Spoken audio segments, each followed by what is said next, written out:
Good evening, Europe. Labvakar, labvakar Eiropa. Es esmu Monika Maģionī, es esmu Maknēlīkums. Paldies visiem! Šodien esam dzīvajā ēterā vairāk kā 30 valstīs, internetā, radio, televīzijas kanālos, un pie mums ir 5 galvenie Eiropas komisijas priekšsēdētāja amata kandidāti. Un šī ir viņu iespēja pastāstīt 400 miljoniem vēlētāju, kāpēc viņiem būtu jāsaņem šis augstākais amats Eiropā. Kāpēc? Tāpēc, ka tieši jūsu balsis būs tās, kas izlems to, kas kļūs par nākamo Eiropas komisijas priekšsēdētāju. Esam dzīvajā ēterā no Eiropas parlamenta Briselē. Eiropā būs ļoti būtisks loma šajās debatēs, un jūs pilnīgi noteikti varat arī pastāstīt, kas jums svarīgs, izmantojot #TellEurope. Lūk, kādi kandidāti mūsu priekšā noteikumi šīs dienas debatēm. Katram kandidātam 1 minūte, lai atbildētu uz jautājumiem, viņiem būs iespējas tāpat laikā izmantot 30 sekundžu papildu laiku, lai izteiktu papildus informāciju. Esam lūguši kandidātus izteikties angliski, 3 no viņiem ir piekrituši to darīt. Un secība, kādā kandidāti uzstāsies, tiks izlemta laika gaitā. Bet pirms sākam debatas, ļaujiet man vispirms dos vārdu Martinam Šulcam, kas ir Eiropas parlamenta priekšsēdētājs. Viņš īsos vārdos izteiks piemiņas vārdus par Žanu-Luku Dehāni. Paldies! Šodien pēkšņi mūžībā aizgāja mūsu kolēģis Žans-Luks Dehāne. Viņš bija Eiropas parlamenta deputāts un bijis arī Beļģijas premjers. Viņa sekotājs Gijs Verhofstadts ir šeit mūsu vidū, un es labprāt dotu vārdu viņam, lai viņš izteiktos par viņa priekšgājēju un arī šo lielisko Eiropas parlamenta deputātu. Jā, es gribētu, dāmas un kungi, pieminēt mūsu kolēģi Žanu-Luku Dehāni, kurš aizgāja mūžībā šodien. Un Žans-Klods Junkers un es pats arī, mēs esam bijuši viņa kolēģi Eiropadomē, un varu jums teikt, ka viņš bija lielisks valsts vīrs, lielisks eiropietis, un viņš bija arī konventa vicepriekšsēdētājs kopā ar Žiskārdu Deskēnu, un tas arī bija veids konventā, tātad kā radās Lisabonas līgums. Viņš bija cilvēks, kas vienmēr pieturējās pie patiesības un kurš teica lietas, kas nevienmēr bija populāras, bet viņš bija pietiekami drosmīgs, lai to teiktu. Tāpēc es gribētu jums visiem lūgt šīs debatas veltīt viņam un pieminēt šo lielisko eiropieti un valsts vīru.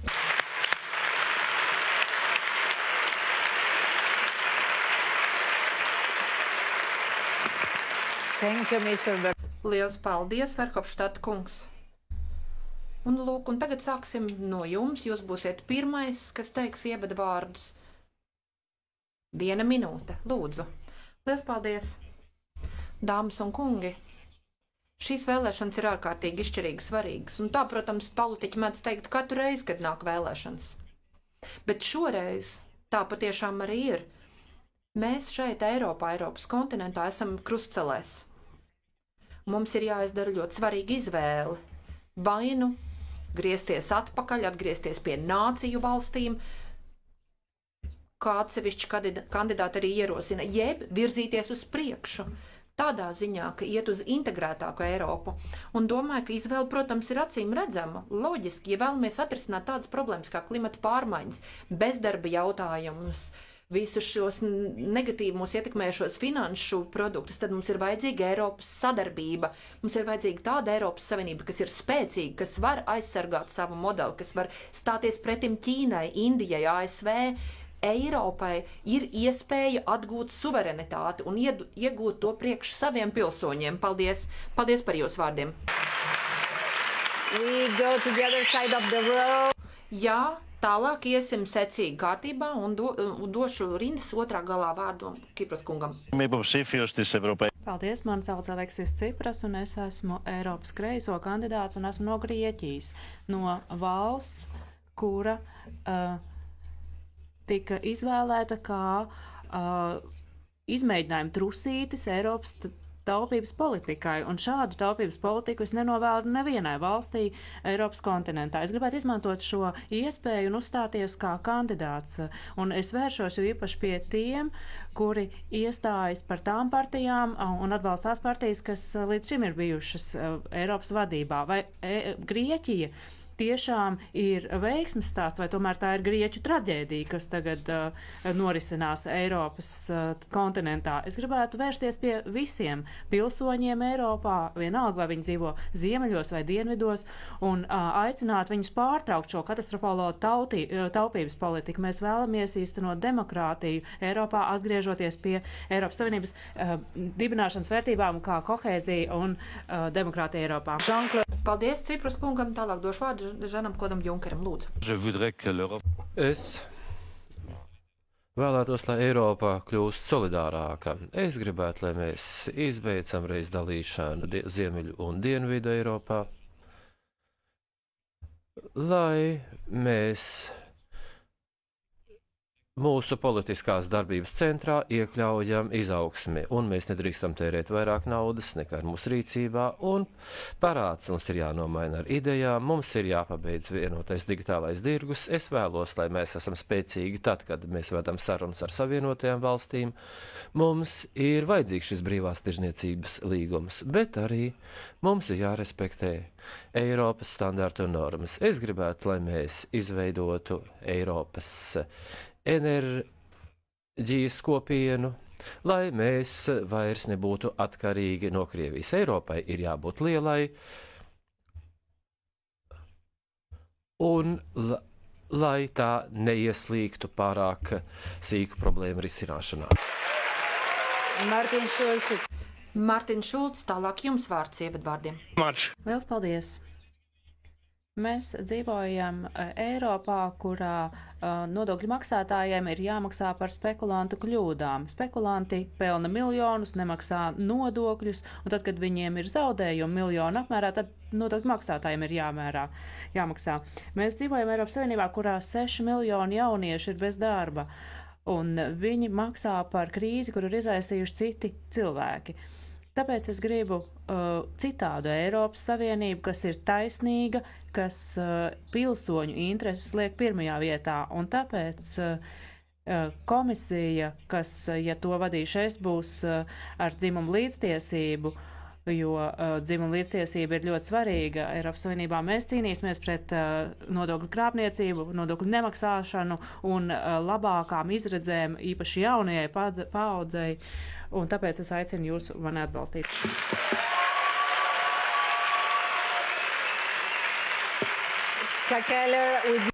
Skā Kellers kundze, tālāk jums vārdi, jūs noslēgsiet šos ievadvārdu raundu. Ko es vēlos teikt? Ko vēlos teikt šai auditorijai, bet arī tiem cilvēkiem, kas mūs vēro televīzijas kanālos vai internetā? Jāsaka, ka laikā no 20. līdz 25. maijam tieši jūsu rokās būs izvēle par to, kurp Eiropa dosies tālāk. Un jāsaka, mēs piedāvājam alternatīvu Eiropu. Es cīnos par tādu Eiropu, kam rūp tās cilvēki, vairāk nekā bankas, par Eiropu, kur mēs vēlamies atdzīvināt Eiropas sapni un nedrīkstam vairs aizmirst nevienu, nedrīkstam atstāt nevienu ēnā. Mēs vēlamies sociālu Eiropu. Tāpat arī vēlamies apkarot klimata pārmaiņas, jo arī tas noteiks mūsu nākotni. Es piedāvāju solidāru Eiropu, demokrātisku Eiropu, iedzīvotāju Eiropu. Tas ir tas, par ko cīnos. Un jūsu rokās būs laikā no 22. līdz 25. maijam šo izvēli izdarīt. Es tiešām ceru, ka jūs būsiet ar mums un ka jūs balsosiet par mums un ka arī jūs ielās cīnīsieties par jaunu, labāku Eiropu. Paldies! Here I see. Un redzu, lūk, ir ieradies Konors, un jūs varbūt tad varat pastāstīt arī mūsu vērotājiem, kā viņi var līdzdarboties plašsaziņas līdzekļos. Šeit uz ekrāna jūs redzat Tell Europe sociālo plašsaziņas līdzekļu centru, kur Eirovīzijas redaktori sadarbojas starptautiskā komandā, darbojas kopā ar plašsaziņas līdzekļu ekspertiem no televīzijas kanāliem un radio kanāliem visā Eiropā. Viņi šobrīd jau ļoti aktīvi sadarbojas ar sociālo plašsaziņas līdzekļu lietotājiem. Nu, piemēram, šeit ir pārstāvji no Austrijas, Francijas, Somijas, Itālijas, Spānijas un Lielbritānijas. Ļoti daudz sastrādājas ar mums tiešsaistē, tostarp arī valsts televīziju un radio kanālu pārstāvji no Čehijas, Vācijas, Īrijas, Slovenijas un citur. Mēs ne tik vien aicinām pilsoņus izteikties šeit, bet arī teikt jums, ka mēs jūs vērojam un jūsos klausājamies. Redzam, ka internetā ļoti aktīva darbība šobrīd un pastāstīšu jums par to sīkāk. Protams, Eiropas ekonomika ir galvenais sarunu degpunkts. Un lūk, tieši tāpēc pirmais jautājumu loks, ko uzsāksim, būs saistīts tieši ar ekonomiku. Pirmais, kas izteiksies, būs Ska Kellere. Un jautājums ir šāds. Vairāk kā 500 miljonu jauniešu ir bez darba Eiropā. Kā jūs, kā Eiropas komisijas priekšsēdētāji, varat viņiem atkal atdot nākotni? Es domāju, ka jauniešu bezdarba jautājums ir tieši tas, kas jāliek mūsu darbu kārtības pašā augstākajā vietā, un kā Eiropas komisijas priekšsēdētājs to arī pieprasīt, jo nav iespējama tāda Eiropas Savienība, kurā viena paudze pilnībā pazūd, kur cilvēki zaudē ticību, kur viņi zaudē skatījumu uz nākotni un netic labākai nākotnē. Mums ir jācīnās pret jauniešu bezdarbu. Kā mēs to darīsim? Es domāju, ka mēs varam veidot ilgspējīgas darba vietas iedzīvotājiem šeit Eiropā, ja radām vidē draudzīgāku ekonomiku, ilgtspējīgāku ekonomiku, jo tādās jomās kā atjaunīgi enerģijas resursi, energoefektivitāte un arī izglītības un veselības aprūpas joma ir tās vietas, kur ir jaunas darba vietas arī turpmākajos 40 un 50 gados, un šādas darba vietas radīs papildus labumu sabiedrībai. Turklāt mums ir jārada labas, kvalitatīvas darba vietas. Ļoti svarīgi atcerēties, ka nevis jaunieši izraisīs šo krīzi, mums ir jādod viņiem daudz lielāku teikšanu šeit Eiropā arī par viņu pašu nākotni. Paldies, Cipras kungs. Kā jūs risināsiet šo problēmu? Ja mēs ar šo katastrofālo taupības politiku turpināsim, tad šo bezdarba problēmu neatrisināsim nekad. Nevajadzētu būt naiviem. Šis bezdarbs, kas plosās Eiropā, ir milzīgs. Tie ir 1,5 miljārds eiro, kas tika sniegti banku glābšanai, un tikai 6 miljārdi, lai palīdzētu risināt bezdarbu jauniešu vidū. Mums ir jāspēr drosmīgi soļi, mēs vēlamies jaunu vienošanos Eiropas līmenī, lai stiprinātu nodarbinātību. Un tas ir iespējams tikai ar izaugsmas starpniecību. Ja turpināsim šo katastrofālo taupības politiku, tad mums nav nekādu izredzu atrisināt šo smago Eiropas problēmu, bezdarbu, sociālo izstumtību un jo īpaši bezdarbu jauniešu vidū, kas ir milzīgs. Martins Šulcs. Vairāk kā 5 miljoni, kā jau teicu, ir bez darba. Ko jūs teiksiet? 6 miljoni jaunu sieviešu un vīriešu, varbūt, ka tā ir pat vislabāk izglītotā paudze Eiropā, kas mums jebkad ir bijusi, ir bez darba. Un tās valstis, kurās ir visaugstākais bezdarbs, problēma ir tā, ka mazie un vidēji uzņēmumi, kas ir ekonomikas mugurkauls, nesaņem kredītus. Bankas saņem no Eiropas centrālās bankas naudu par 0,25%, bet nesniedz šos kredītus maziem un vidējiem uzņēmumiem. Ja es būšu komisijas priekšsādētājs, tad šajās valstīs, kur ir vislielākais bezdarbs, tad apvienojot Eiropas Savienības līdzekļus ar Eiropas Investīciju bankas līdzekļiem, tos varētu sniegt tiem mazajiem un vidējiem uzņēmumiem. Viņi tad varētu saņemt labāks procentu likmes saviem kredītiem. Tas ir projekts, kas būtu paredzēts atjaunot ekonomikas izaugsmi Eiropā no vienas puses, atbalstot MVU, un no otras puses cīnīties pret bezdarbu. Žan-Klod Junker, kas jums šeit sakāms? L'emploi présuppose la... Nodarbinātība nozīmē izaugsmi. Nevar būt izaugsmes bez publiskiem finansēm. Ir jāturpina atveseļošanās politika ar atbildīgu taupības režīmu. Tā kā mums nav līdzekļu, tad vajag īstenot idejas. Eiropas digitālais tirgus dos iespēju mums izveidot 3 miljonu darba vietas, piedāvāt jauniešiem nākotnē stabilas darba vietas, un ir jānodrošina tas, lai jauniešu mobilitāte kļūtu vieglāk pieejama. Es vēlos, lai jaunieši varētu studēt dažādās Eiropas valstīs, lai tie varētu izmantot idejas tur, kur tās atrodas. Tad lūk, Guy Verhofstadt, kāda ir jūsu vīzija? Well, Jāsaka, man, protams, ir redzams, ka ir visas šīs vecās receptes, kas nav nostrādājušas, kas nav darbojušās pagājušajos gados. Un es tāpēc domāju, ka tā vietā, lai turpinātu ar šiem konservatīvajiem priekšrastiem, mums ir vajadzīga pilnīgi jauna pieeja.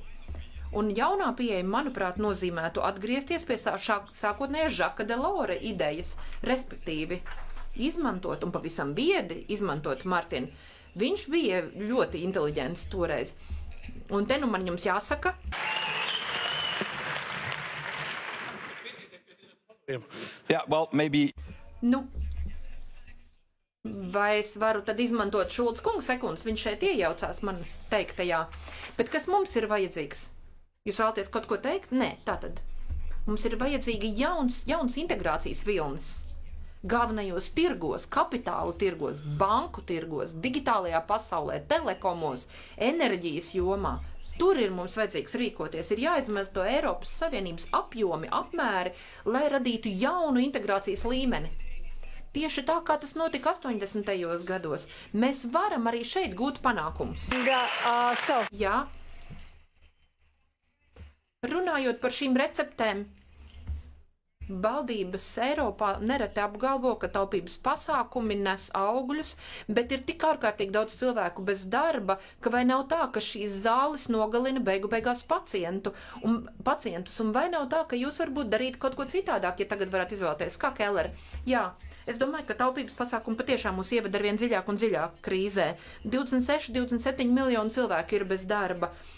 Un taupības pasākumu rezultātā vairāk kā 1 miljons darba vietu ir zudušas, un tāpēc ir skaidrs, ka šīs receptes, kas parakstīja taupības pasākums, nav funkcionējušas atbilstīgi. Tās ir tikai pasliktinājušas situāciju, un tam ir jātiek pāri. Mums ir jāvērš pret taupību, mums ir jāiegulda ekonomikā, bet vidē draudzīgākā ekonomikā. Tā radīsim ilgspējīgas darba vietas, tādas darba vietas, kas pastāvēs arī vēl pēc pārdesmit gadiem, kas būs kvalitatīvas.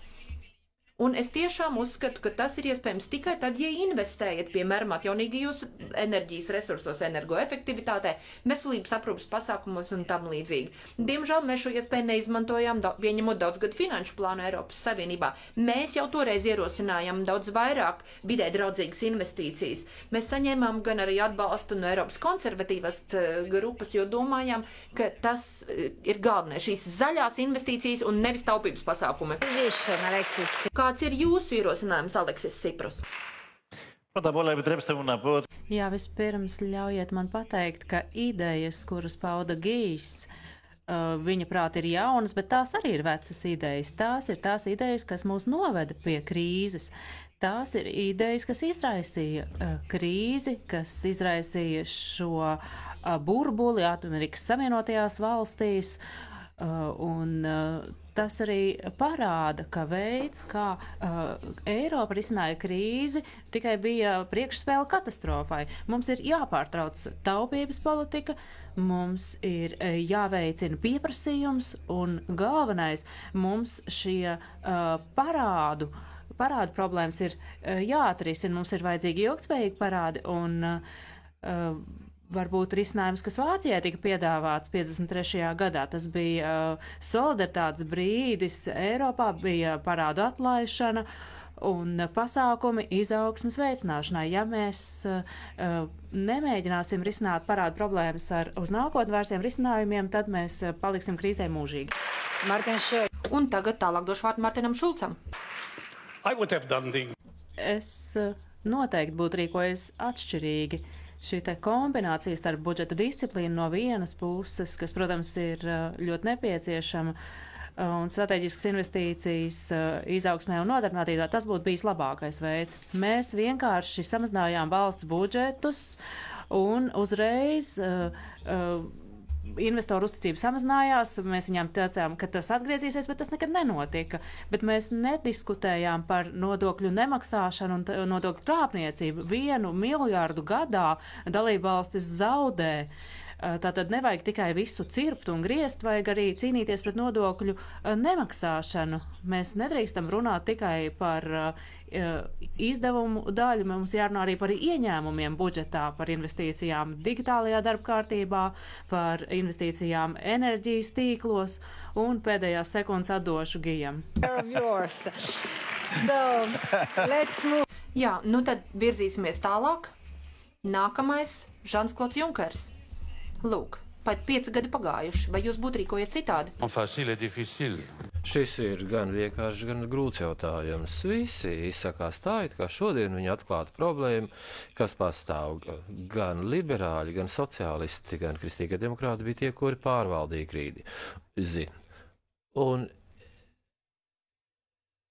es zinu un pazīstu sociālistus, labējos un liberāļus, kuri strādājuši vienā virzienā. Kāpēc mēs neesam to atrisinājuši? Tāpēc, ka budžets mums to neatļauj. Kāpēc budžets mums to neatļauj? Tāpēc, ka mums ir parāds un deficīts. Un ir jādara viss, lai izvairītos no tā, lai investīcijas, kas ir paredzēta nākotnē, varētu tikt izmantotas. Ja mēs vēlamies izaugsmu nodarbinātību, ir jāsakārto publiskās finanses. Liels paldies!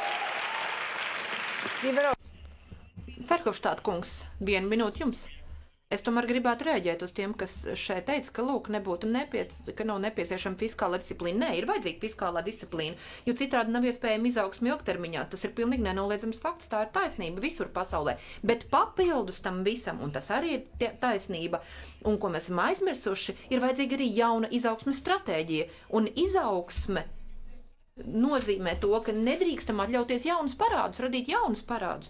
Ja ir valsts, kurās vairāk par 100% parādu budžetā, tad kur var rasties jaunas investīcijas? Nē, ir jārīkojas daudz viedāk, inteliģentāk. Ir jāizmanto Eiropas apjoms. Eiropa ir milzīgs tirgus, 500 miljardi cilvēku. Nu, piemēram, digitālajā jomā esam runājuši jau par to. Šeit ir milzīgas iespējas. Nu, kaut vai ASV un Apple, kad viņi sāk nāk klajā ar jaunu preci, viņi panāk kontraktus, noslēdz līgumus un uzreiz izvērš darbību. Tad, kad mums tas ir jādara, tad mums ir vispirms jārīkojas 28 atsevišķās dalībvalstīs. Jāvienojas ar visiem operatoriem, un tāpēc viņiem ir Google, Facebook, Twitter, Apple, Microsoft, tas visas ir Amerikas, ASV kompānijas. Jūsu laiks ir beidzies, runātais tiek pārtraukts.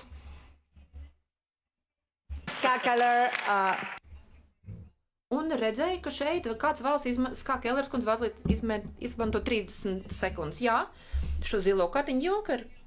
Kungs, jūs arī pieminējāt to, ka problēma ir šis valstu parāds.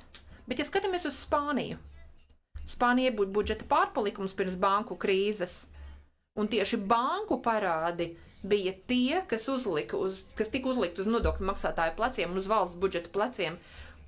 Un tāpēc mums jāizbeidz ar šīm spekulācijām un jāpārliecinās, ka bankas glāb pašas sevi, nevis mēs prasām, lai nodokļu maksātāji to dara, un lai to dara valstis ar saviem līdzekļiem. Nē.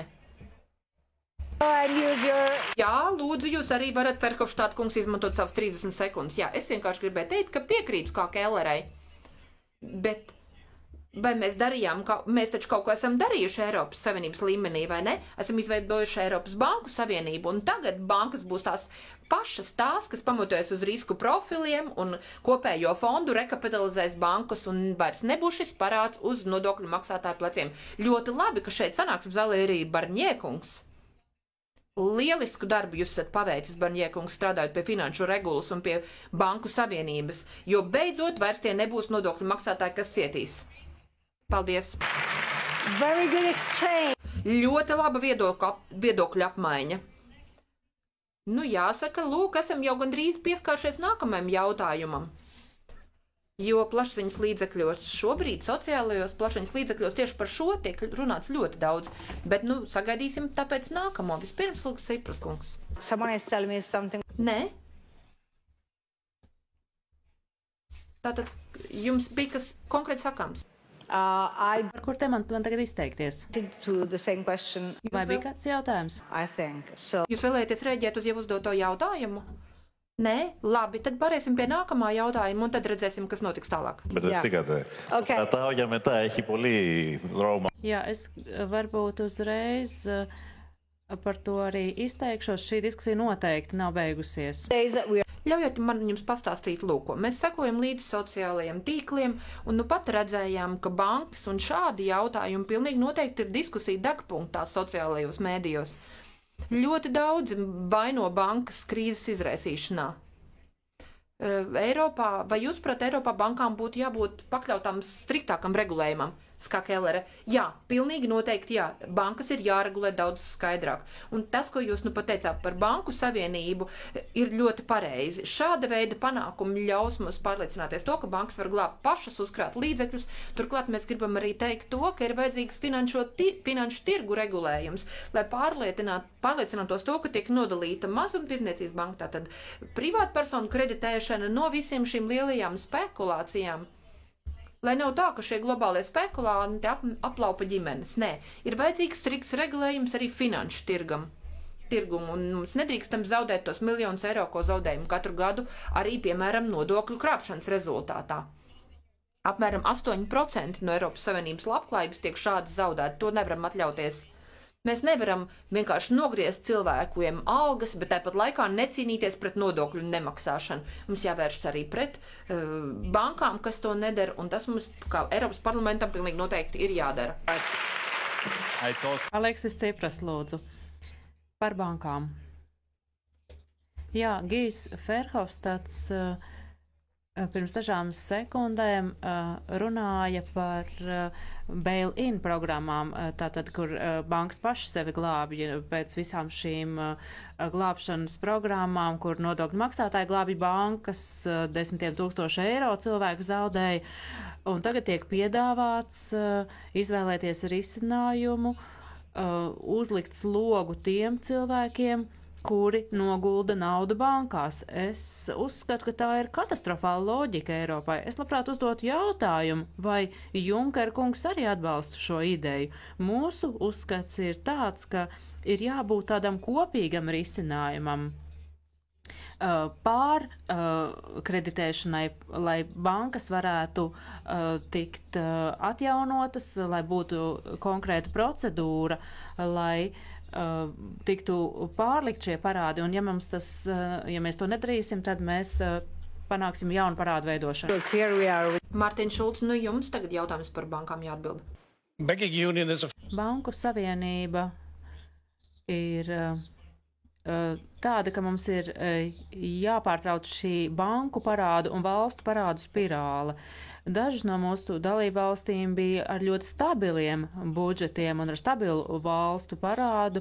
Pirms banku krīzes mēs redzējām šādu situāciju Īrijā, Spānijā, bija katastrofa, un tāpēc, lai regulētu bankas, tagad esam izveidojuši Banku Savienību, tas ir pirmais solis, un ir jāuzliek lielāka kontrole attiecībā uz risku, un atbildībai ir atkal jābūt vienās rokās. Kas tad notika? Bankas uzņēmās riskus un nodokļu maksātāji uzņēmās atbildību. Un tāpēc tagad ir jāatgriežās pie modeļa, kura atbildība ir bankās. Un mums ir jāpanāk, lai bankas uzņemtos atbildību par to katastrofālo situāciju, kur tās izraisīja Eiropā. Un kas pietrūka?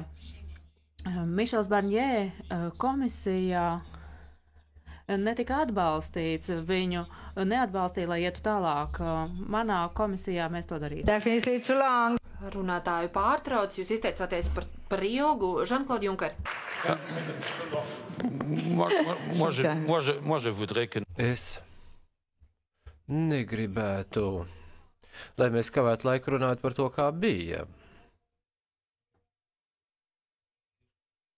Jo ir lietas organizētas, pārorganizētas, bankas ir reorganizētas, un mēs esam veikuši pasākumus, lai aizsargātu noguldītājus, banku darbiniekus. Mēs apzināmies, ka ir vajadzīgi kredīti, mēs apzināmies to, jo pretējā gadījumā reālā ekonomika būtu sagrūs, ja būtu sagrūs finanšu sistēma. Tāpēc mēs neesam veidojuši tikai stingrās taupības politiku, tas nav tiesa. 2009. gada sākumā mēs investējām 360 miljārdus eiro, lai glābtu ekonomiku. Mēs nepieļāvām tās pašas kļūdas kā 30. gados. Paldies, Ferhofstadt kungs. Well, I think, Es domāju, ka bankas ir ļoti labs piemērs tam, kāpēc ir vajadzīgs vairāk Eiropas. Un esam to panākuši, bet mums ir jāiet vēl tālāk. Mums ir jādod arī banku ieguldījums. Vēl tādā ziņā, ka jānodala investīcija bankas no krājbankām. Investīcija bankas ir tās, kas uzņems augstāku risku, un tām vajadzētu veikt lielākus ieguldījumus kopējā banku fondā, vairāk nekā krājbankām. Un tas būtu tad ļoti skaidrs arī, piemēram, Cipras kungs jums, piemēram, Itālijā, Portugālē, kā jūs zinat, tas bija jautājums nevis par bankām, bet tās bija jūsu valstu nepareizās politikas. Un jūsu bankas, kas izraisīja, un valdības, kas izraisīja šo krīzi. Jo jūsu valstī bija tikai valsts bankas. Valsts bankas finansēja politiskās partijas, un tas joprojām tā ir Grieķijā. Lai arī Cipras kungs, jūsu partija arī saņēma šādu finansējumu. Es jums gribētu to atgādināt. Tā tas bija. Thank you, Mr. Verhofstadt. Paldies, Ferhofstadt kungs. Cipras kungs, vai jūs vēlaties reaģēt uz šiem izteikumiem, izmantot savus 30 sekundes? Jā, labi. Jā, es gribētu īsi reaģēt uz teikto. Vienu mirklīti, saka Ferhofstadt kungs. Jā, bet šīs sekundes es gribētu atgūt, saka Cipras kungs. Jā, jūs saņemsiet savas sekundes. Tātad. Es jums piekrītu. Jūs teicāt, ka bija valsts bankas, ka bija valsts, kas atbalstīja savus piekritējus, un abas lielās partijas Grieķijā ir par to atbildīgas, un tā ir Šulc kungu un Junker kungu partija.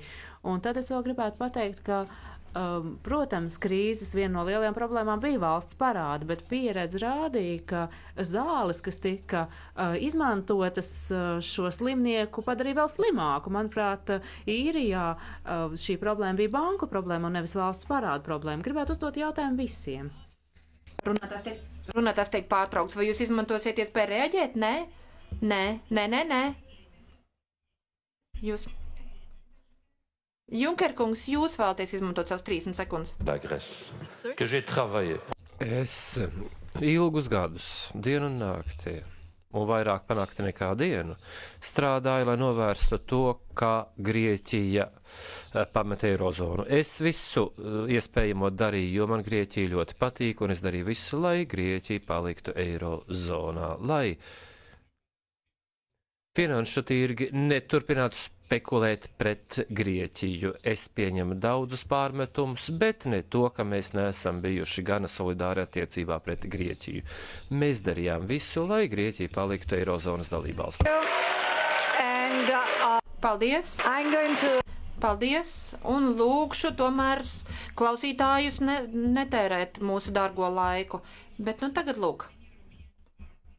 Zinām, ka ļoti daudz eiropiešu ir zaudējuši ilūzijas. Vai jūs varētu paskaidrot tiem, kas domā, ka vajadzētu doties prom, izstāties no Eiropas Savienības, kāpēc viņiem to nevajadzētu darīt? Vispirms kā Kēlers kundze.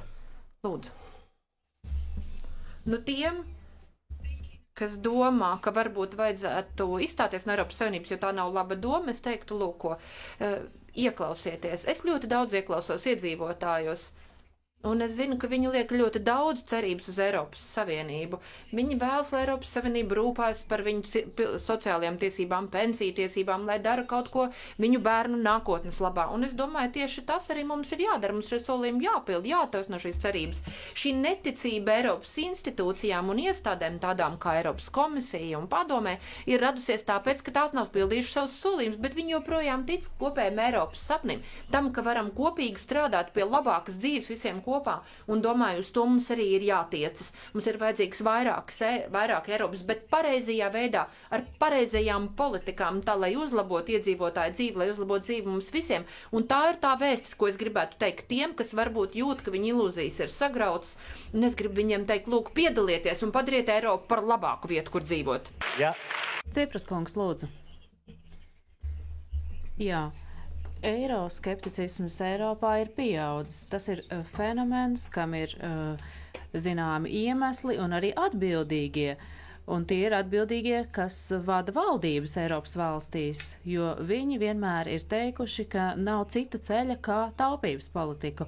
Un tas rada plaisas, tas rada sadrumstlotību sabiedrībā, un īpaši jaunieši par to maksā. Un tie, kas kritiski raugās uz Eiropu, gaida citus risinājumus, alternatīvas risinājumus. Viņi negrib izjaukt Eiropu. Viņi saka, ka mums ir jāizglābj Eiropa,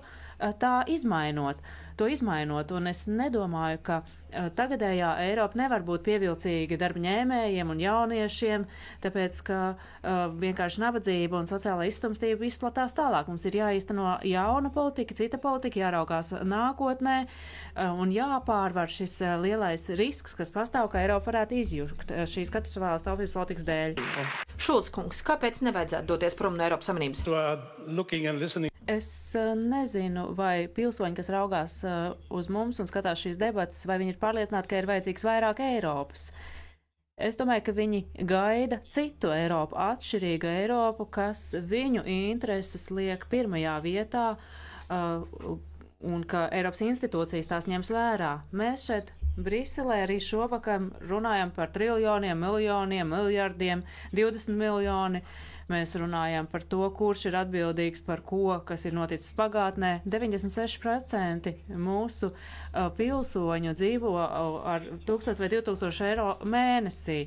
Un viņiem varbūt ir sajūta, ka mēs te, kas diskutējam par miljoniem un miljardiem, ka mūs neinteresē viņu un viņu bērnu nākotne.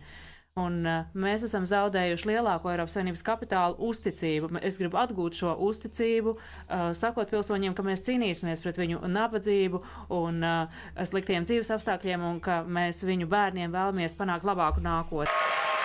Žan-Klod Junker, jums vārds.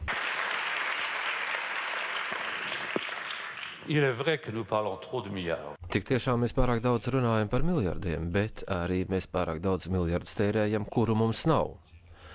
Ir jābūt nopietniem. Ja mēs vēlamies brīvās tirzniecības līgumu ar Savienotajām valstīm, tad ik viens Eiropietis nopelnīs papildus 545 eiro, un es gribētu, lai tie, kuri strādā, varētu dzīvot no savu darba ienākumiem. Es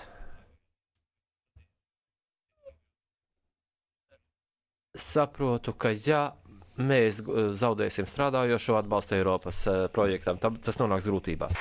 Ferhofstadt kungs. We... Es domāju, ka mums ir jāsaka patiesība. Eiropā ļoti daudzi vēlas doties prom no Eiropas, un man viņiem ir sakāms lūkas. Pirmām kārtām tas pilnīgi noteikti būtu katastrofāli pilnīgi visām tautsaimniecībām Eiropā, gan ziemeļos, gan dienvidos, ja mēs atgrieztos pie nacionālajām valūtām un atstātu eiro. Un turklāt jums jāuzdod sev jautājums, kas maksās raiķinu tādā gadījumā, lūk, piemēram, par Grieķiju, par Itāliju, par visu šo atgriešanos pie pesetām, pie lirām Itālijā, piemēram, un tā tālāk. Atkal būs visas šīs devalvācijas, tā kā tas bija pagājušajā gadā. Iepriekš, piemēram, Itālija ik pa pāris gadiem tika devalvēta valūta, un beigās bija tūkstošiem liru, kas gāja zudumā. Un kas par to visu maksās? Vienkāršie iedzīvotāji. Protams, viņi būs tie, kas zaudēs savu pirktspēju, zaudēs pensionāri, kuri zaudēs daļu no saviem ieguldījumiem, uzkrājumiem. Tā ir realitāte. Un tāpēc mums ir jāsaka arī vienkāršiem iedzīvotājiem, ka atgriešanās pie nacionālajām valūtām būtu kļūda, un tas ir pret viņu pašu interesēm. Tas nav risinājums. Kā Kellers kundze, jūs vēlties izmantot šīs 30 sekundes? Lūdzu. Izmantošu savu otro iespēju uzdot jautājumu, lai uzdot jautājumu Žanam Klodam Junkaram. Jūs runājat jums ir sarunas ar ASV par starptautisko tirniecības nolīgumu. Nu, un tieši šādu sarunu rezultātā zūd iedzīvotājiem uzticēšanās Eiropas Savienībai, jo komisija slēpeni lemj un pieņem kaut kādus tirniecības darījumus, un tāpat laikā iedzīvotāji, pilsoņi iziet ielās, piemēram, Briseles ielās, un vēršas pret šo tirniecības nolīgumu. Bet kas notiek? Viņus vienkārši arestē.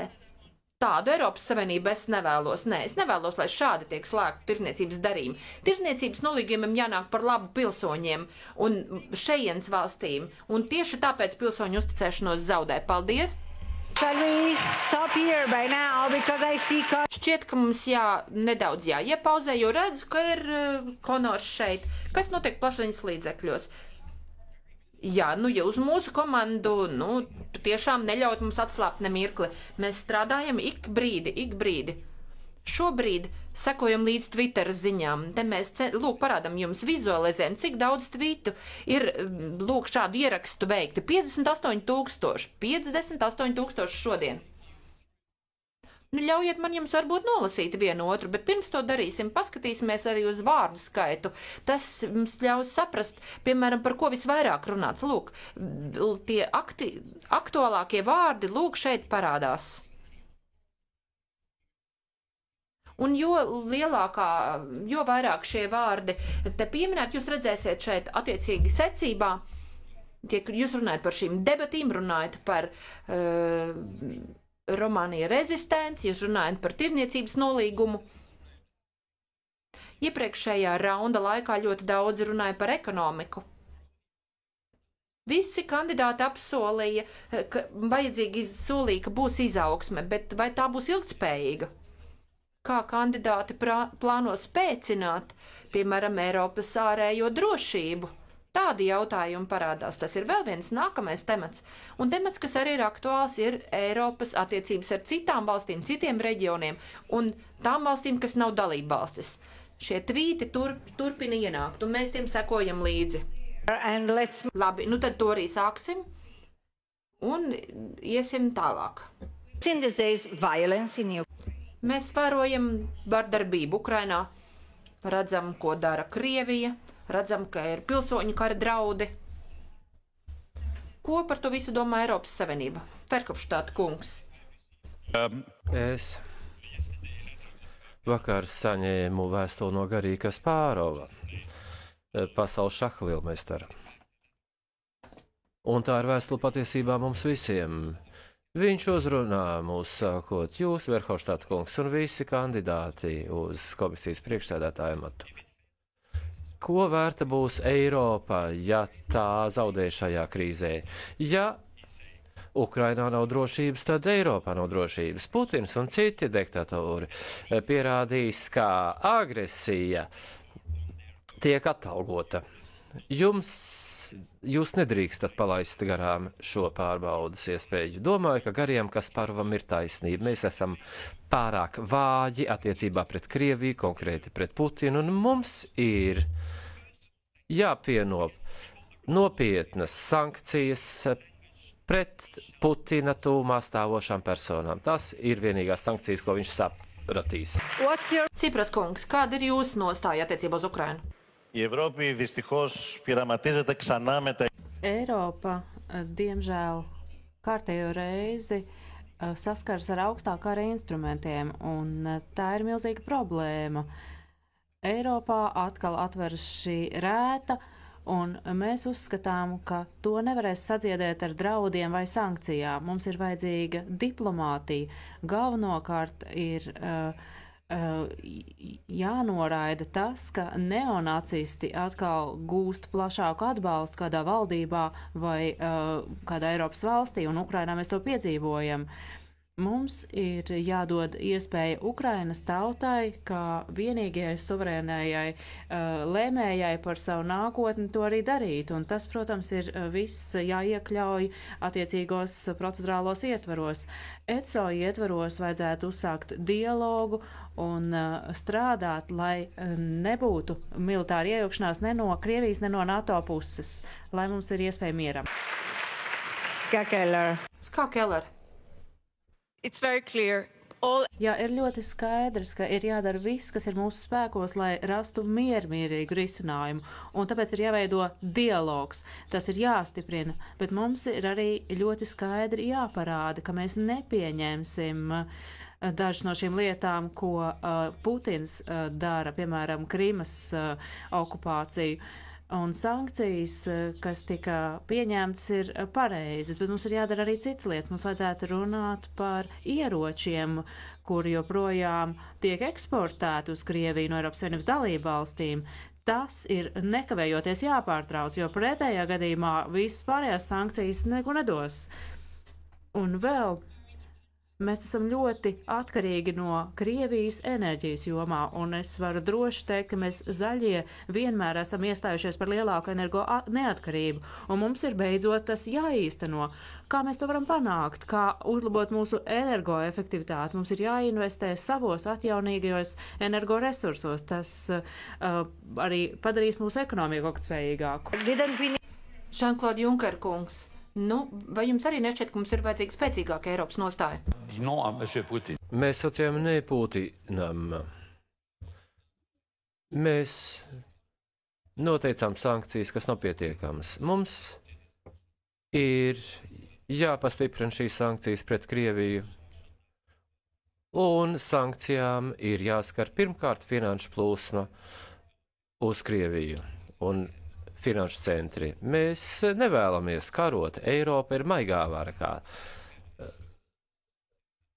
tos saka angļu valodā. Mums ir pietiekami daudz militārās varas Eiropā, bet mums ir jāīsteno dialogs ar Krieviju. Mums ir jānorāda Putinam, ka viņa rīcība ir nepieņemama.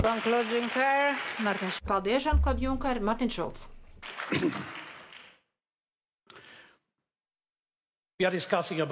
Mēs diskutējam par karu. Mums vajadzētu būt atklātiem. Ir paties risks, ka Ukrainā varētu izcelties pilsoņkars.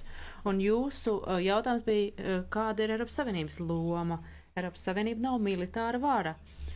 Un lai arī ko mēs varētu darīt, lai izvairītos no militāras konfrontācijas, kas nav teorētiski jautājums, kas ir reāls risks, un tāpēc mums jādomā, ko mēs varam darīt, mums ir vajadzīga kombinēta stratēģija. No vienas puses es esmu gatavs atbalstīt mūsu austrumu dalību valstis, ka, ja nepieciešams, ir jālēmj par skarbām sankcijām un jāīsteno šīs sankcijas. Bet līdz tam mums ir vajadzīga arī no otras puses cita stratēģija, proti Eiropas Savienības ārlietu ministri jau centās to panākt Ženēvas 2. kārtā, bet mums ir jāpanāk, ka 25. maijā būtu iespējams īstenot prezidenta vēlēšanas, jo jaunais ievēlētais prezidents varētu būt arī sarunu partneris valdībai Krievijā. Paldies! Nu, labi, tad pārēsim pie nākamās tēmas. Atsevišķās dalību valstīs ir, arī vēlme, piemēram, iegūt autonomiju, neatkarību, kā Skotijā, Katalonijā un tā tālāk. Vai tiešām tas tad tā būtu? Ja šīs valsts iegūtu neatkarību, vai tās automātiski kļūt par ES loceklēm? Mans uzskats, un te mēs runājam, es pats esmu tikko ierados no Barcelonas, biju tur vakar, es domāju, ka Eiropas Savienībai nevajadzētu iesaistīties šajos jautājumos. Tas ir Spānijas un Katalānijas jautājums. Un pilnīgi noteikti nedrīkstam kaut kā negatīvi tajā visā iejaukties, kā to redzējām darām Barozo kungu vai citus, piemēram, Tautas partijas pārstāvjus pēdējās nedēļās. Ļausim viņiem pašiem par to ņemt, spāņiem un katalāņiem. Tas nav jautājums, kas jāņem Eiropas Savienībai, tā nedrīkst šeit iejaukties. Un es turklāt domāju, ka, protams, mums ir jāņem vērā galvenokārt tas, kas iedzīvotājiem sakāms, bet mēs nevaram Eiropas Savienību veidot, neklausoties iedzīvotāju balsīs. Ne jau šāda svarīga jautājuma gadījumā, un jebkurā gadījumā mums ir jāspēlē pozitīva loma dialogā starp Spāniju un Katalāniju, nevis negatīva loma, kā to tiešām redzējām Barozo kunga rīcības kontekstā pagājušās nedēļās. Alexis. Paldies, Aleksis Sipras. Kāda ir jūsu nostāja šajā jautājumā? Η Ευρωπαϊκή Αριστερά σέβεται το δικαίωμα της Eiropas Kreiso partija respektē tautu pašnoteikšanās tiesības, bet mēs uzskatām, ka nacionālismi, konfrontācijas starp tautām nekad nedod pozitīvu rezultātu.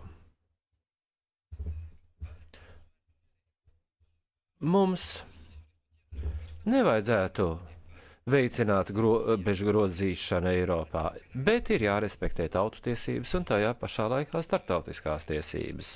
Mēs uzskatām, ka Katalonijas vai Skotijas gadījumā varētu runāt par pastiprinātu autonomiju kādas federālas apvienības ietvaros. Piemēram, tas ir mazliet līdzīgi Ukrainā notiekošajam. Ukraina varētu būt tilts starp Krieviju un Eiropu un nevis šķelšanās lauks. Mēs varētu ļaut Ukrainai izvēlēties federāli iespēju. Paldies, kā Kellers kundze.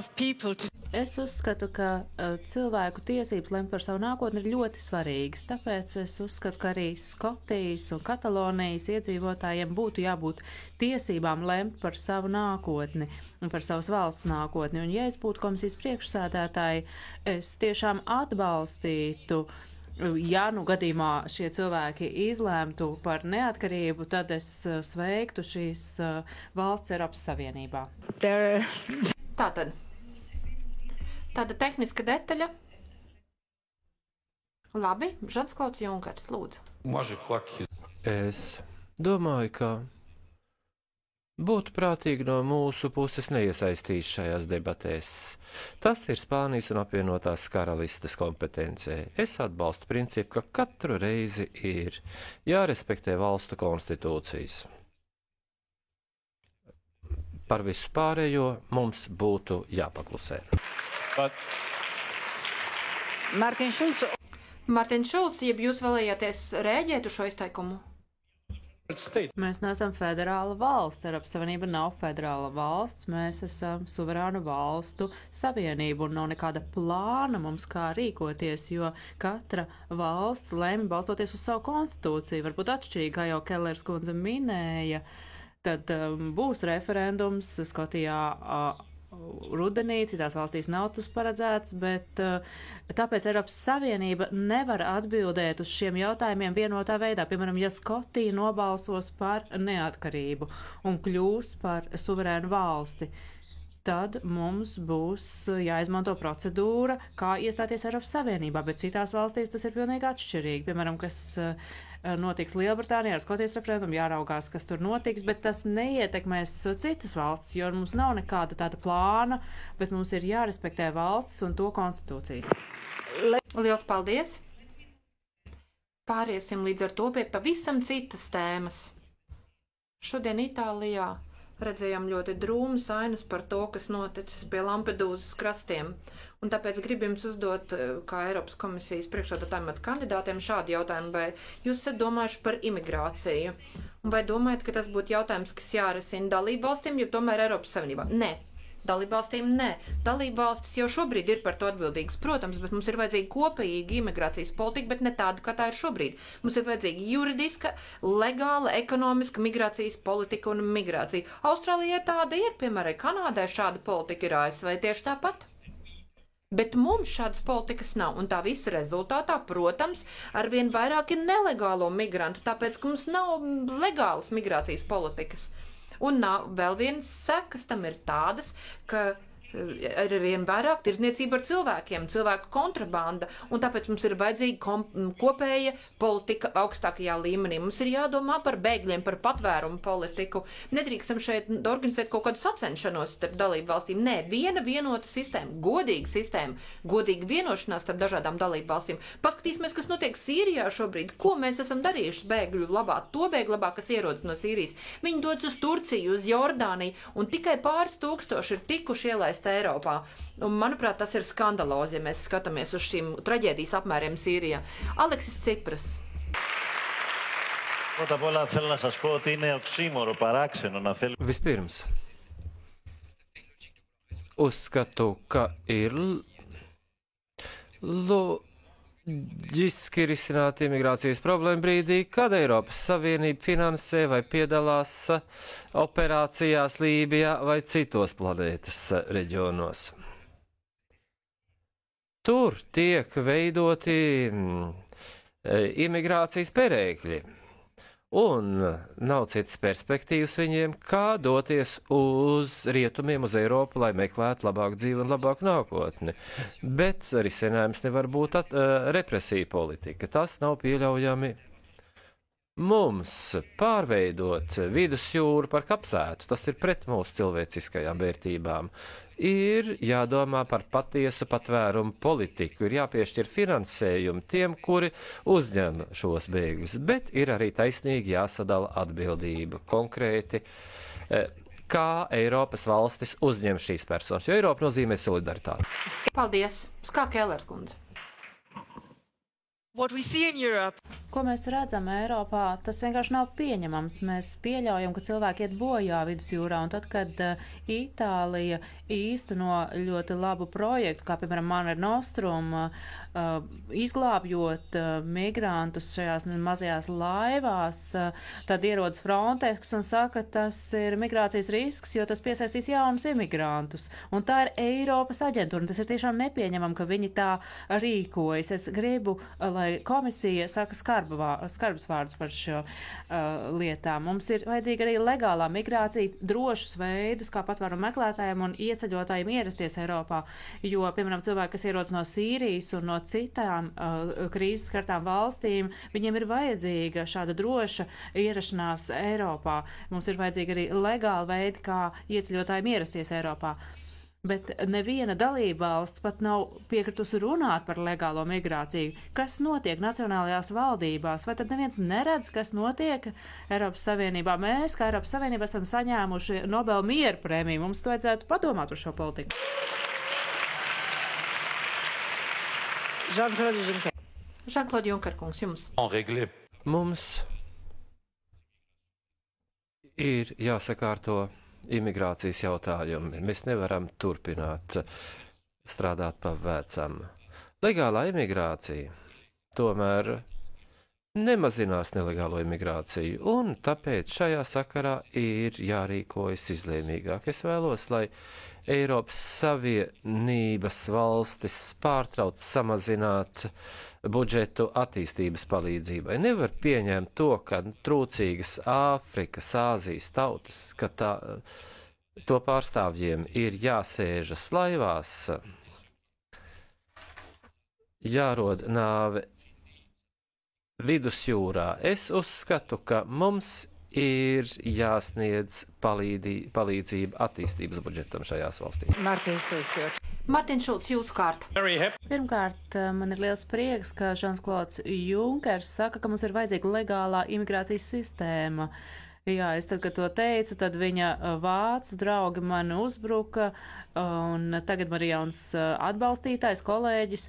Legāla imigrācijas sistēma ir tāda lieta, kas ir visiem reģioniem pasaulē, kur ir imigrācija. ASV, Kanādai, Jaunzēlandai, tikai Eiropā tādas nav. Mums ir vajadzīga šāda imigrācijas sistēma. Mums ir vajadzīga arī sistēma, kā uz īsu laiku aizsargāt patvērumu meklētājus, kuriem ir vajadzīga aizsardzība, un mums ir vajadzīga arī aizsardzības sistēma politiskajiem bēgļiem. Un tā ir tāda 3 pakāpju pieeja. Gejs Verhofstadts Ferhofstads teica, ka mums šeit ir vajadzīga Eiropas pieeja, ja mēs to nedrīkstam atstāt dalību valstu rokās, bet tas ir dalību valstu rokās, un tāpēc mana komisija prasīs no dalību valstīm to, ievērot to atbildību. Tā ir jāuzņemas dalību valstīm. Thank you for your position. Liels paldies, paldies par šīm nostājām. Un tātad. Es gribu redzēt, kas notiek tur laukā. Kas notiek sociālajos plašsaziņas līdzekļos? Domāju, ka ļoti daudz šobrīd mēģina ar mums sazināties. Lūk, Konor, jā, tiešām ļoti aktīva darbība plašsaziņas līdzekļos. Mūsu komanda joprojām čakli darbojas. Šobrīd translējam šos notikumus 5 valstīs - Spānijā, citur. Un lūk, redzēsiet, kādas valodas tiek izmantotas visvairāk. Uz ekrāna angļu valodā, protams, tiek runāts visvairāk un tvītots visvairāk. Tas ir vispopulārāk šobrīd. Pēc tam ir franču valoda. Un tad redzam, ka vairāk kā 10 000 individuāli lietotāji sazinās arī runājot par katru no šiem sarunu raudiem. Nu, lūk, redzam atkal šos vārdus, kas tiek pieminēti tvītos visvairāk. Jā, man ļoti interesē šie vārdi. Tiešām interesanti, ka redzēt tieši kas visvairāk interesē sociālo plašsaziņas tīklu lietotājs. Bet, nu, lūk, pāriesim pie nākamā saruna raunda. Redzēsim, kas tālāk notiek ar Eiropu. Lūk, nākamais jautājuma rauns. Pirmā atbildēs Ska Keller, un jautājums ir šāds. Kādi ir jūsu personīgie uzskati par reliģiskiem simboliem Eiropas Savienībā, vai, piemēram, krucifiksi būtu jākarina uz sienām sabiedriskās ēkās, tātad reliģiskie simboli Eiropā? Paldies! Nu jā, jūs jau faktiski izmantojat manas uzstāšanās pirmās sekundes, bet es domāju, ka reliģiskie simboli nav nekas tāds, kas būtu jāregulē Eiropas Savienības līmenī. Es domāju, ka tā ir personas brīvība, katra personas brīvība, kas ir jāaizsargā. Jādara tas arī attiecībā uz valsts iestādēm, sabiedriskajām vietām, un ir jāļauj, piemēram, cilvēkiem, kas, piemēram, vēlas staigāt lakatos, to arī darīt. Tas nav kaut kas tāds tiešām, kas būtu jāregulē Eiropas Savienības līmenī, jo es domāju, ka tas lielā mērā saistīts arī ar vietējo kontekstu, ar vietējo situāciju dalībvalstī. Es domāju, ka ļoti svarīgi, lai cilvēki spētu paust savu reliģisko pārliecību un uzskatus. Un, protams, tik tālu, kamēr tas neaizskar citu cilvēku tiesības un brīvību. Ferhofstadt kungs, ko jūs par to domājat? Es atbalstu Eiropas Savienības pret diskriminācijas likumus jebkuros veidos. Nu, tāpēc, ja ir tādas reliģiskās vērtības, kas ir tik svarīgas, tad ir kaut kādas tādas lietas, kas ir, iet pāri subsidiaritātei. Un, ja runājam par reliģisko brīvību, par katras personas brīvību, tas iet pāri subsidiaritātes principam. Varam runā viens par otru.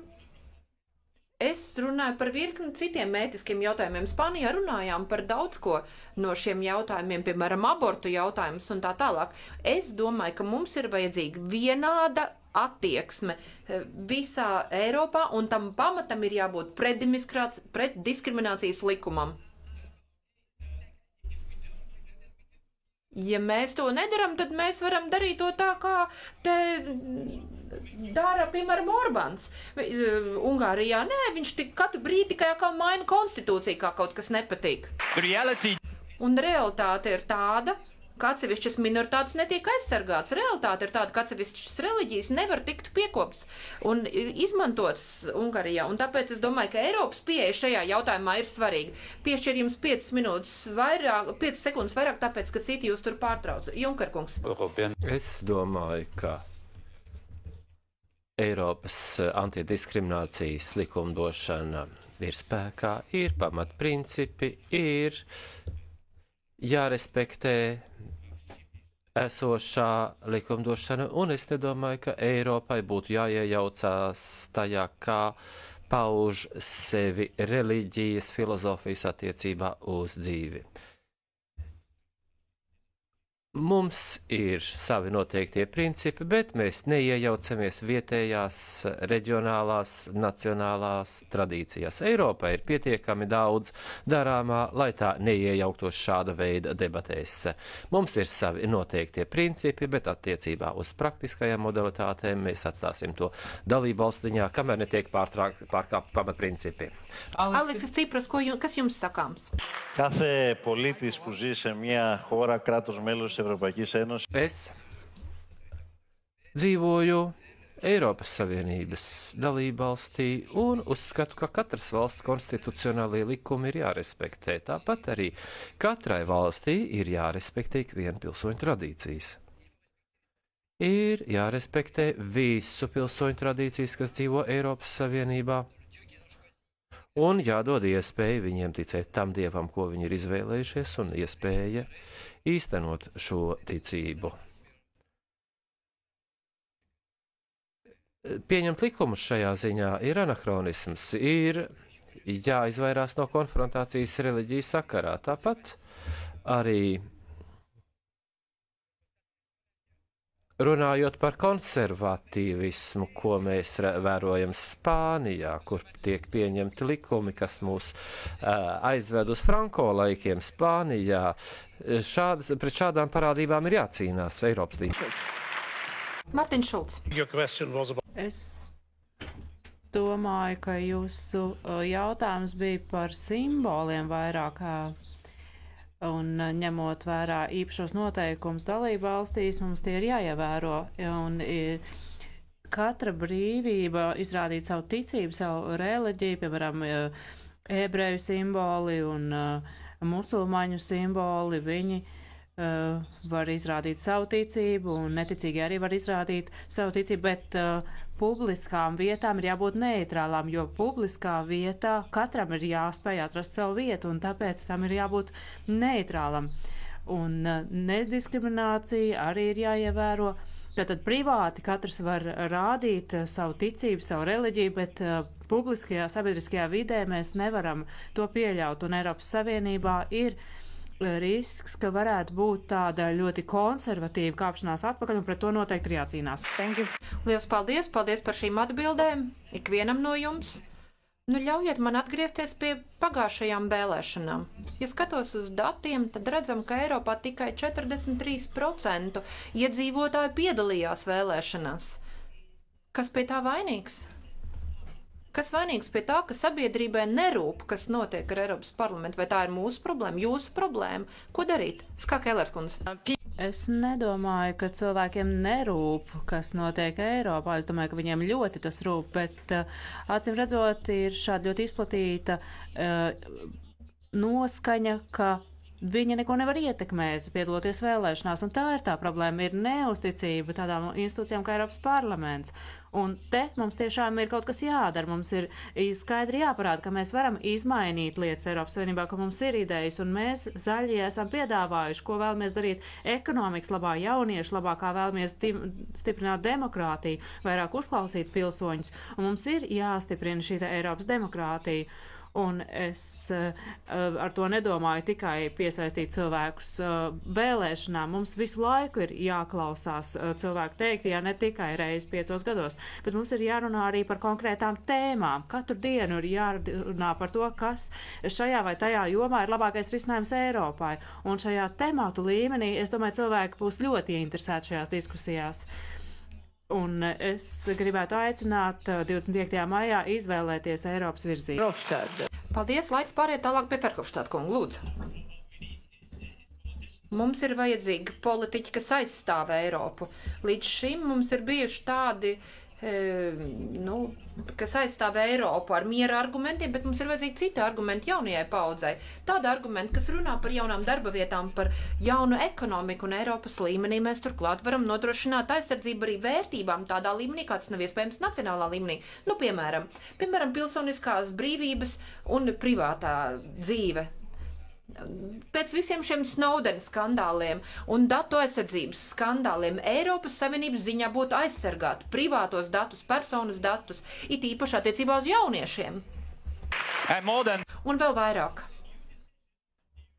Eiropas kopienu tiesa pieņem jaunu lēmumu attiecībā uz Google, un šķiet tāpēc ejam pareizajā virzienā, jo mēs pateicām, ka, lūk, ir dati jāspēj izdzēst no sistēmas, ir jāspēj nodrošināt šis privātums, un ja mēs šīs problēmas atrisināsim, tad, piemēram, arī jaunieši un iedzīvotāji kopumā atgriezīsies pie šīs idejas par Eiropas Savienības. Paldies tālāk, Žans-Klods Junkers. Nous devons cesser de parler de l'Europe. Mums Ir jābeidz runāt par Eiropu kā iepriekš. Ļoti bieži nacionālās valdības atsakās no atbildības pār Eiropu. Eiropas komisija ir atbildīga par visu, it kā dalība valstis un nacionālajie parlamenti vispār nepastāvētu. Domāju, ka mums ir jāskaidro tas, ka Eiropa kļūst vājāka. Demogrāfiski mēs būsim tikai 4% no 10 miljārdu iedzīvotājus planētas nākošā gadsimta sākumā. Mums ir jāsaka Eiropiešiem, ka mums ir vajadzīga Eiropa. Ja mums tādas nebūtu un eiro nebūtu šodien, tad visas Eiropas valstis būtu monetārā karā. Vācija pret Franciju, Francija pret Spāniju, un pēc Ukrainas notikumiem Eiropa nonāktu monetārā karā. Eiro pasargā Eiropu un Eiropiešus. Paldies, Aleksis Sipras. Το μεγαλύτερο έλλειμμα σήμερα στην Ευρώπη είναι... Lielākais deficīts Eiropā šobrīd ir demokrātijas deficīts. Un iedzīvotāji atturas tāpēc, ka viņi netic, ka viņu balss un balsojums kaut kādā veidā varēs ietekmēt rītdienas Eiropu. Un Eiropas parlaments zaudē aizvien vairāk kompetenču. Samiti kļūst par 28 valdību tikšanos, kur tiek īstenotas Merkeles gribas. Kas notika Kannu samitā, kad piedalījās Barozu? Vai jūs piedalījāties diskusijās, lai nomainītu valdību Grieķijā, lai varētu turpināt stingrās taupības pasākumus? Kāpēc jums vajadzēja noteikt valstīm, kāda tipa referendumi jāorganizē? Jūs sacījāt, ka respektējat konstitūcijas, kas skaidri definē šāda veida referendumus. Es šeit runāju par Grieķiju. Mārtiņš Šulcs, kura vaina tā ir? Jūsu jautājums bija, kāds ir iemesls šai zemajai vēlēšana aktivitātei. Manuprāt, iepriekšējās Eiropas parlamenta vēlēšanas bija garlaicīgas, nebija nekādu konfrontāciju, un tās tika ļaunprātīgi izmantotas no dalību valstu valdību puses savām vēlēšanām, un tagad ir pavisam citādi. Jūs redzat arī šeit, ka mēs izvēlamies demokrātiskāku rīcības veidu, lielāku caurskatāmību, un tas ir solis uz priekšu. Un ir vēl viens elements, ir 27 miljoni bezdarbnieku Eiropā. Mēs jau diskutējām par 6 miljoniem jauniešu bezdarbnieku. Mums ir visaugstākā izvairīšanās no nodokļu maksāšanas, un nodokļu maksātājiem jāmaksā par spekulantiem. Tātad cilvēki gaida nevis vairāk Eiropas, bet viņi grib citādu Eiropu. Un ja mēs diskutējam par konkrētiem priekšlikumiem, kā mainīt Eiropu, kā padarīt to taisnīgāku, tad esmu pārliecināts, ka atgūsim vēlētāju uzticību un ka būs lielāka aktivitāte. Paldies! Let's speak about corruption. Nu, parunāsim par korupciju. Cik tālu jūsuprāt Eiropas Savienība ies, lai cīnītos pret korupciju? Un otrām kārtām? Vai jūs domājat, ka tie lobbyisti, kas staigā Briselē pa koridoriem, ir daļa no šīs problēmas zināmā mērā? Kā Keller? Jā, pilnīgi noteikti viņi ir liela daļa problēmas. Manuprāt, mums ir pārāk daudz lobbyistu, kas staigā pa šiem gaiteņiem, ne tikai parlamentā, bet arī komisijā. Viņi ir ļoti augsti apmaksāti un miljoniem tiek tērēts lobēšanai. Un mums vairāk jāuzklausa pilsoņu teiktais, tie ir īstie lēmēji Eiropas Savienībā, bet viņi netiek uzklausīti. Tie ir lobbyisti, kas tiek šeit iekšā un kas tiek uzklausīti. Viņi ietekmē lēmumu pieņēmējus, arī mūs un arī komisārus, un tiešām ir satriecoši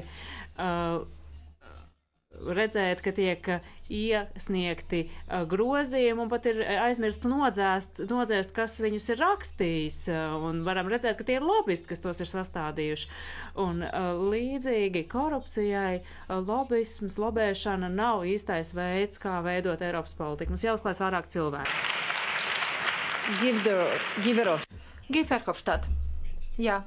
Jūs nevarat aizliegt lobēšanu. Problēma ir tāda, ka laiku pa laikam, tā kā to esam arī piedzīvojuši pēdējo gadu laikā, arī šīs komisijas laikā, pastāv arī korupcija, kas izriet no lobbyisma. Tā ir tā problēma.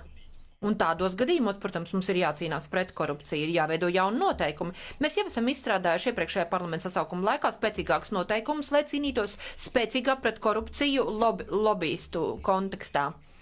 Ir jāredz, kas tieši ko pārstāv, kas pārstāv kuru nozaru, un kāda ir darba ētika tajā brīdī, kad viņi ierodas parlamentā. Bet papildus lobbyismam un korupcijai, es domāju, ka galvenā problēma šobrīd, kā Keller runāja par komisiju, komisija ir tā, ka trūkst līderības. Trūkst neatkarības no nāciju valstīm, īpaši no Parīzes un Berlīnas. Pašreiz komisijas pārstāvi vienmēr zvana Berlīnai, Parīzei, un tad, protams, viņiem ir atšķirīgi viedokļi, bet viņi vispirms zvana pirms rīkojas. Manuprāt, tā ir galvenā problēma. Mums trūkst līderības, un nedrīkstam būt šeit tādi kā valstu sekretāri. Paldies! Pāriesim pie Jean-Claude Juncker, bet gribu jums atgādināt, ka jums joprojām ir iespēja izmantot arī 30 sekundžu uzstāšanos, Jean-Claude Juncker. Pilnīgi skaidrs, ka labāk ir jānosaka lobētāju aktivitātes. Pilnīgi skaidrs, ka mums ir jācīnās ar visiem līdzekļiem pret korupciju gan mūsu valstīs, gan Eiropas līmenī. Bet jūs nevarat aizliegt interešu grupām pārstāvēt savas intereses. Bet, lai ik viens deputāts un komisārs publicētu sarakstu lai to priekšā, kas viņu ir ievēlējuši, lai viņi pārveidojas par demokrātijas lobbyistiem. Un nedrīkst paļauties lobbyistu un populistu ietekmei. Balsojiet, ja jūs vēlaties cīnīties pret lobbyistiem. Jā, tas bija ļoti skaidri, ļoti skaidri. Aleksis Sipras. Fenomeno της διαφθοράς είναι δομικό.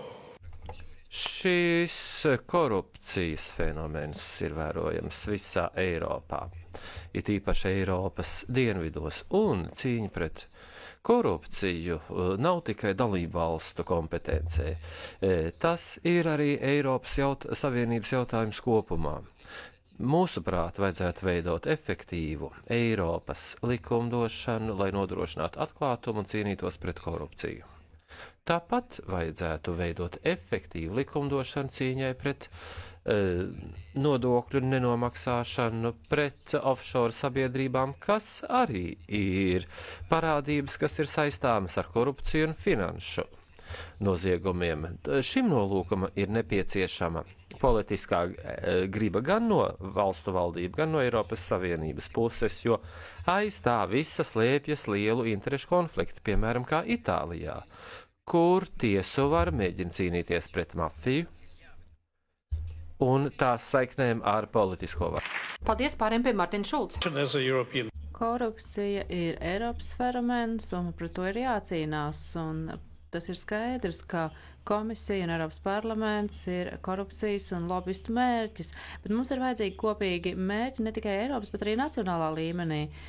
Mums bija parlamentā šī te lieta, ka tika maksāts par apmaksātiem grozījumiem, tātad un viens jau ir sodīts vienā valstī ar 4 gadiem cietumsodu, bet citā valstī cits cilvēks vēl pat nav stājies tiesas priekšā. Tātad redzam, ka korupcija nav atkarīga par Barozo zvanu Merkelē, bet tas ir atkarīgs no dalībvalstu spējas ar mums sadarboties. Un es domāju, ka komisijai vajadzētu padomāt. Tas taču ir mūsu stratēģijas ietvaros, kā mēs pieņemam likumdošanas aktus. Mēs jau ļoti agri ziņojam par to, ko mēs vēlamies darīt. Visa stratēģija ir zinām lobbystiem, un tāpēc ir jābūt caurskatāmam lobbyistu reģistram. Diemžēl runātājs tiek pārtraukts. Tas mums ir jādara kā komisijai. Skā Kellers kundze, jūs vēlaties izmantot savas 30 sekundes? Jā, tāpēc, kā Gijs Verhofstadts pieminēja to, ko mēs darījām Eiropas parlamentā, lai cīnītos pret šo korupciju. Jā, ir lobbyistu reģistrs, bet tas ir brīvprātīgs. Mums ir arī jācīnās pret interešu konfliktiem. Mums ir jāveido Eiropas parlamentā reģistrs par papildu ienākumiem, kas ir Eiropas parlamenta deputātiem. tur jums arī tas būtu deklarējums, Ferhofstadt kungs. Mums ir jābūt ļoti caurskatāmiem savā rīcībā, savā lēmumu pieņemšanā, jebkādā izpratnē. Un Šulca kungs, jūs neļāvāt Transparency International, tātad runātāji tiek pārtraukti. Jūs laiks ir beidzies. Jā, tagad jūs vēlat izmantot savas 30 sekundes. Maybe Ska Keller is not. Varbūt Ska Kellers kundze to nedara, bet es uzskatu, ka pārskatāmība ir vajadzīga arī Eiropas parlamentā. Tas ietilpst mandātā, tas ir tieši tas. Esmu vienmēr bijis ļoti atklāts, uzskatu arī, ka visiem žurnālistiem pilnīgi noteikti ir tiesības ieskatīties tajā, ko es daru, kas ir mani mandāti un tā tālāk. Es darbojos atklāti, pārskatām šajā parlamentā, un es ceru, ka jūs darījāt tāpat. Okay, shall we move to... Labi, vai pāriesim tālāk pie citas tēmas? Nē, šeit ir neliela problēma. Mēs likām jūs priekšā kā oficiālos amatu kandidātus, bet ir tik daudz cilvēku. Tur ārā, ka es domāju, ka varbūt neviens no jums nekļūs par Eiropas komisijas priekšsādātāju amatu ieņēmējiem. Kā Kellerskans, ko jūs viņiem teiktu? Man šķiet, ka ir liela iespējamība, ka viens no mums būs komisijas priekšsādātājs, un manuprāt, tam tā būtu jābūt. Jo, ja pilsoņi var ievēlēt savu komisijas priekšsādātāju, tas būtu milzīgs lēciens uz priekšu Eiropas demokrātijā, un tas ir Lisabonas līgumā. Un ja dalībvalstis uzdrošinātos izvēlēties kādu citu, tad viņi pārkāptu Lisabonas līgumu, jo tas ir ļoti skaidri noteikts līgumā, un es uzskatu, ka dalību valstīm būtu jāņem vērā pilsoņu teiktais, un tad viņi nevarēs sūdzēties par to, ko viņi ir ievēlējuši. Mēs vēlējāmies tieši šīs vēlēšanas padarīt demokrātiskākas, eiropeiskākas, un tas ir tas rezultāts, un tagad dalību valstīm ir jārespektē Eiropas likumi. Ferhofstadt kungs. Kas jums sakāms šai saistībā? Well, I think it's... Es domāju, ka būtu vienkārši neiedomājami, ka mēs tagad varētu, šeit pieņemt vēl kādu ārpus mums 5. Tā ir tāda pirmā vienošanās mūsu starpā šeit, vienotība. No, seriously. Bet, ja nopietni, tad, protams, faktiski tagad varam runāt tikai par vienu no mums, un mēs nevaram aizvērt durvis demokrātijai, parlamentam, mēs nevaram spēlēt tādu kaut kādu iekšēju spēlīti tik pa 5 gadiem. Nē. Un tad dalībvalsts lūk atkal sanāk aizslēgtām durvīm un kaut ko nolem. Nē, tas vairs nav atļauts. Nebūs nekāds slepens cits kandidāts. Nē, esam vienojušies Eiropas līmenī politiskajās partijās, kur tika teikts, ka, lūk, kandidātam ir jāizveido vairākums, jāsavāc vairākums. Nebūs vinnētājs tas, kurš ir no lielākās partijas, nē. Bet ir konkrēti noteikumi, parlamentārās demokrātijas noteikumi par to, kā tas notiks. Labākie vēlēšana rezultāti būs tie, kas tad arī uzvarēs. Bet nekāda slepena kandidāta no malas šeit nebūs vairs. Les 28 premiers ministres et les 28 gouvernements. 28 premjerministri un valdības ir parakstījuši Lisabonas līgumu, parlaments to ir ratificējis, un līgums paredz, ka pēc vēlēšana rezultātiem ir jāievēro šī procedūra, un ja mēs šo procedūru noraidītu, tas būtu demokrātijas noraidījums. Ja 19. gadā netiks ievēroti šie noteikumi, tad neviens mums neticēs. Es gribētu, lai pilsoņu balsis tiktu ņemtas vērā, Eiropā būtu ar svaru. Paldies, Junker kungs. Aleksis Sipras.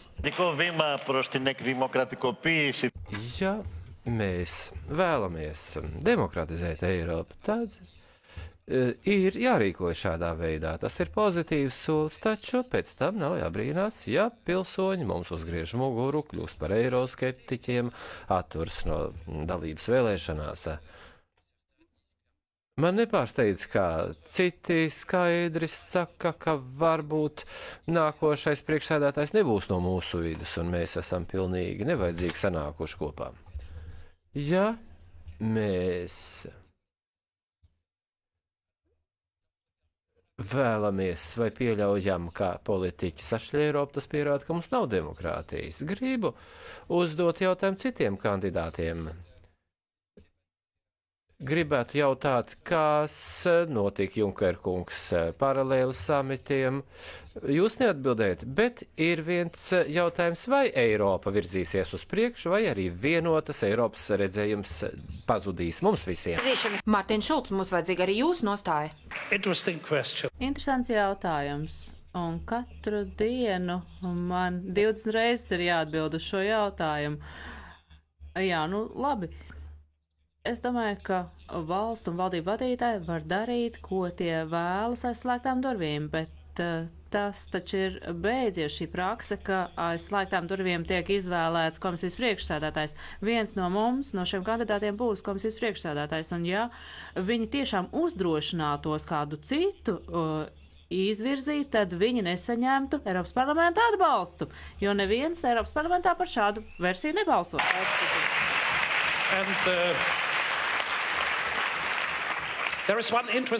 Bet ir viena interesanta lieta, viens interesants elements šeit.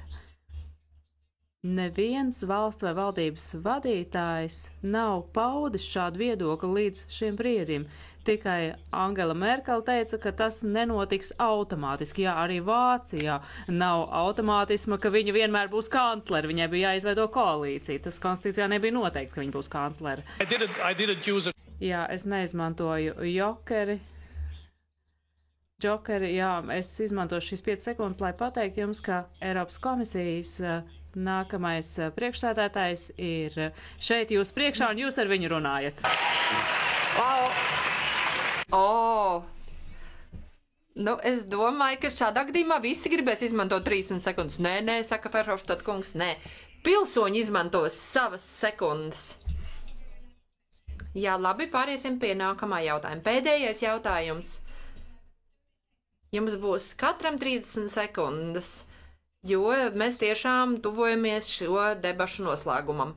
Pēdējais jautājums ir par vīziju, par skatījumu. Pastāstiet, kāpēc Eiropas iedzīvotājiem vajadzētu balsot tieši par jums, kā Kellere?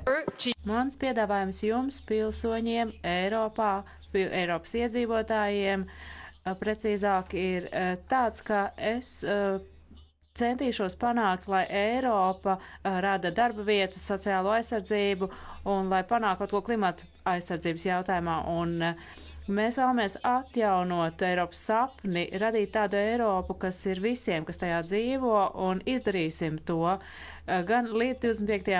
mājām, gan pēc tam. Ferhofstadt kungs.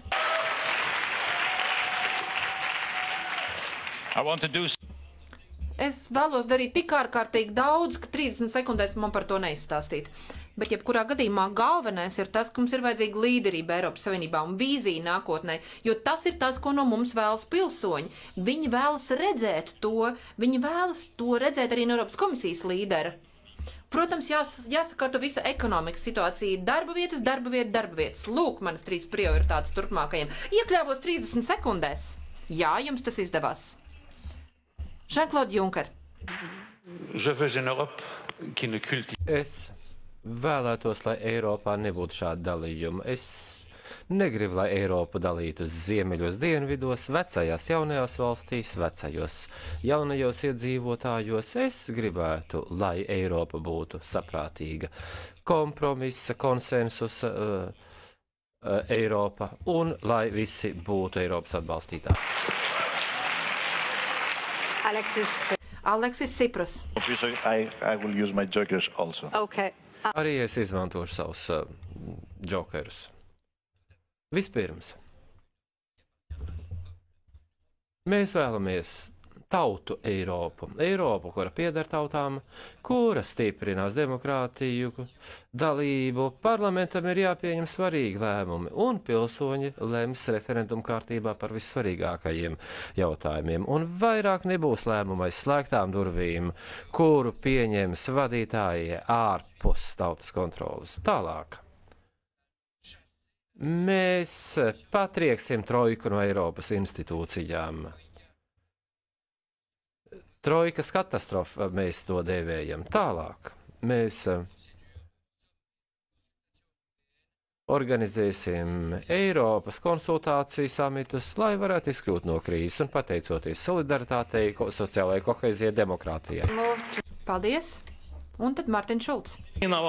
Mēs dzīvojam Eiropā, mēs to saucam par mūsu Eiropas māju, mums ir jāatver durvis un logi, lai pilsoņi redz, kas notiek šajā Eiropā un kas par viņu likteni lemj. Es vēlos, lai Eiropas Savienības komisija par galvenajām uzskatītu pilsoņu intereses. Esmu bijis pilsētas mērs un Eiropas parlamenta deputāts ilgus gadus. Es zinu, ka cilvēki dzīvo ļoti grūtos apstākļos Eiropā, un es gribu to mainīt, lai visiem dzīve būtu labāka, jo īpaši dodot iespējas jauniešiem, ka viņu nākotne būs labāka Eiropas Savienībā. Liels paldies! Un gribu teikt vēl lūko, ka ir jāsaka, bija, kaut kādas nelielas daļiņas, par ko visi tad bija vienisprātes. Skā Kellerskundze, jūs vēl gribētu kaut ko teikt? Mēs šodien diskutējam par Eiropu, bet mums nevajadzētu aizmirst, ka cilvēki arī citur cieš no kara, nabadzības un vajāšanas, un mēs visi kopā šodien piedalāmies arī atdodiet mums mūsu meitenes kampaņā, kur ir runa par šīm noblaupītajām skolniecēm.